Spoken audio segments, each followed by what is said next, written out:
윤석열 대통령이 7일 오늘 밤 10시 KBS를 통해 신년 대담 방송을 내보냈습니다. 이 영상은 3일 전 4일 용산 대통령실에서 촬영한 녹화 방송입니다. 신년 대담 방송을 특정한 방송사와 녹화를 통해 진행한 것만으로도 이미 약속 대담, 얼마나 자신감이 없으면 다큐 방송을 내보내겠냐는 비난이 일찌감치 쏟아졌습니다. 신년 대담 방송은 역시나 였습니다.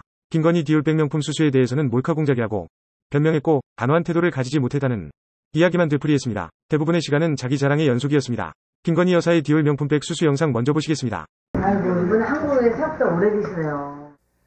자리에 앉자마자 최 목사는 자신이 준비한 선물을 김건희 여사에게 건넸습니다.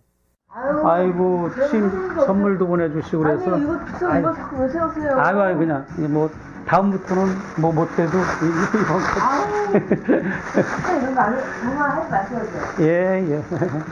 최 목사가 건넨 선물입니다.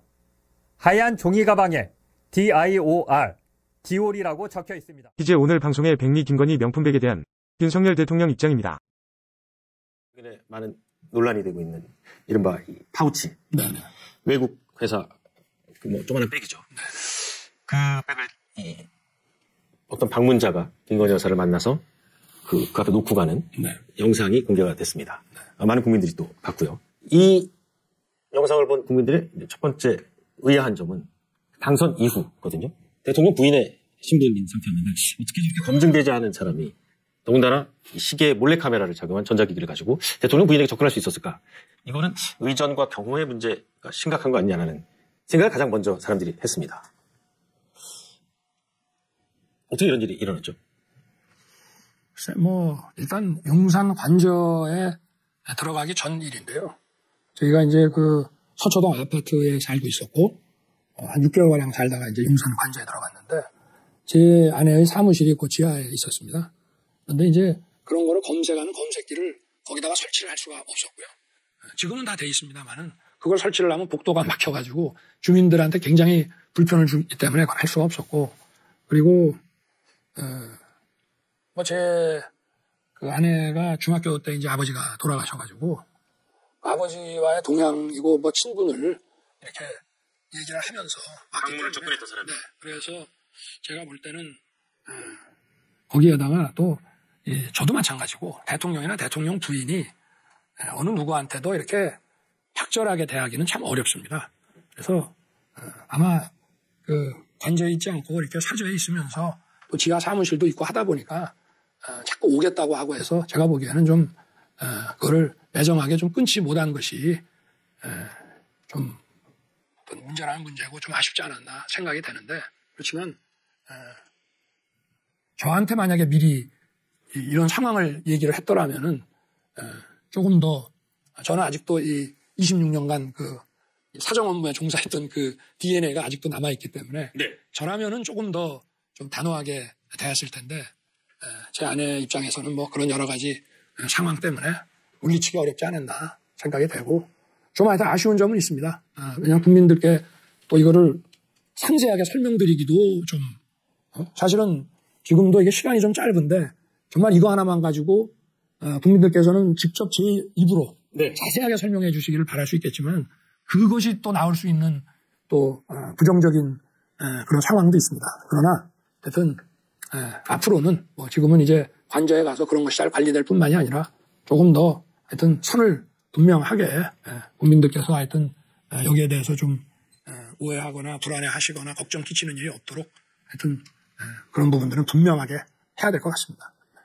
여당에서는 이 사안을 정치 공작이라고 부르면서 김건희 여사가 정치 공작의 희생자가 됐다라고 얘기를 하거든요. 동의하십니까?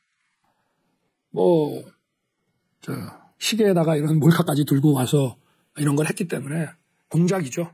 그리고 또 선거를 앞둔 시점에 1년이 지나서 이렇게 이걸 터뜨리는 것 자체가 정치 공작이라고 봐야죠. 그러나 아까도 제가 말씀을 드렸지만 정치 공작이다라고 하는 게 중요한 게 아니고 앞으로는 이런 일이 발생 안 하게 조금 더 분명하게 선을 그어서 이런 그 처신을 하는 게 중요하다는 말씀을 드리고 싶습니다. 그리고 탁절하게까지 누구를 대해서는 안 되겠지만 조금 더 분명하게 좀 단호할 때는 단호하게 선을 그을 때는 선을 그어가면서 처신을 해야 되겠다는 그런 것이죠.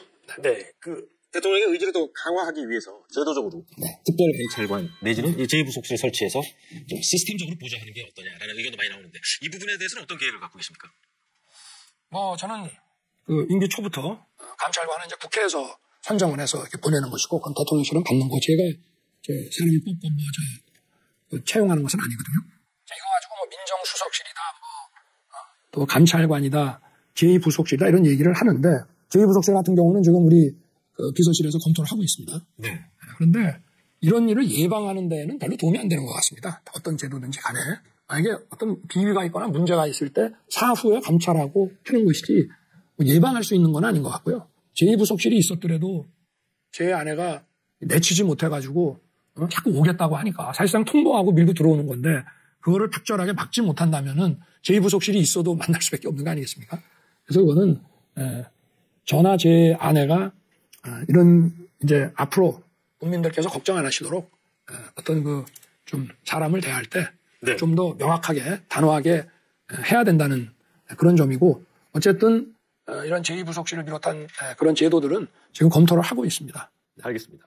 영상이 너무 길어 속도를 높였습니다. BJ 대담을 깨측한 스픽스 정치본색 영상 마지막으로 보시겠습니다. 행정검사가 제가 이 원고에는 안 나온 이야기인데 닉슨을 갑자기 이야기를 하더라고요. 박은정 부장검사가. 닉슨이, 그래서 제가 미국의 히스토리 채널을 찾아봤어요. 보니까 그런 게 있더만요.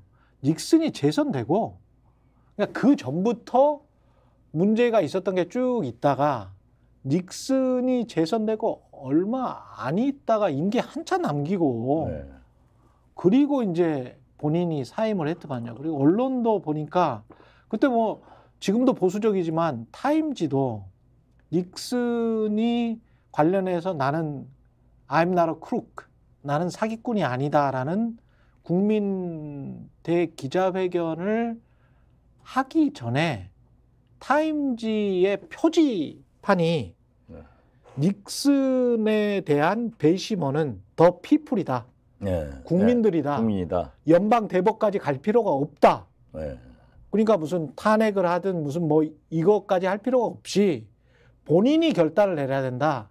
국민들은 이미 판단했다.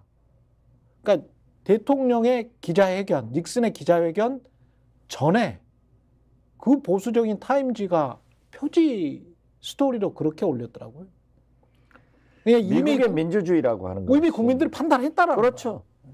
민심이죠, 민심. 민심이라는 거죠. 그렇기 때문에 김대중 대통령도 정치인은 자기 생각이 중요한 게 아니라 국민의 생각, 그렇죠. 민심이 중요한 거다. 그러니까 민심으로 선거 결과가 나와서 대통령이 되는데, 제가 미국에 살 때 타임스퀘어를 지나가는데요. 타임스퀘어 그 전광판 있잖아요. 거기에 닉슨 현직 대통령이 바지를 내리고 대변을 보는 것을 그려놨어요. 똥 싸고 있다 이거지. 그래도 어떤 누구도 항의하지 않고. 그렇죠. 그거 지우지도 않고. 지울 수도 없죠. 그것이 민주주의예요. 근데 서대문구인가 어딘가에서는 김건희 여사 관련해서 수사를 해야 된다라고 하니까 그 플랜카드를, 현수막을 그냥 철거를 해버렸잖아요. 그렇죠. 지금 그런데 최근에 저는 아주 스픽스는 말하는 언론입니다. 대세는 유튜브, 그중에서 스픽스. 좋아요, 댓글, 구독, 알림 설정. 여러분이 저희를 사랑해 주시고 우리가 여러분을 사랑하는 4가지 방법입니다.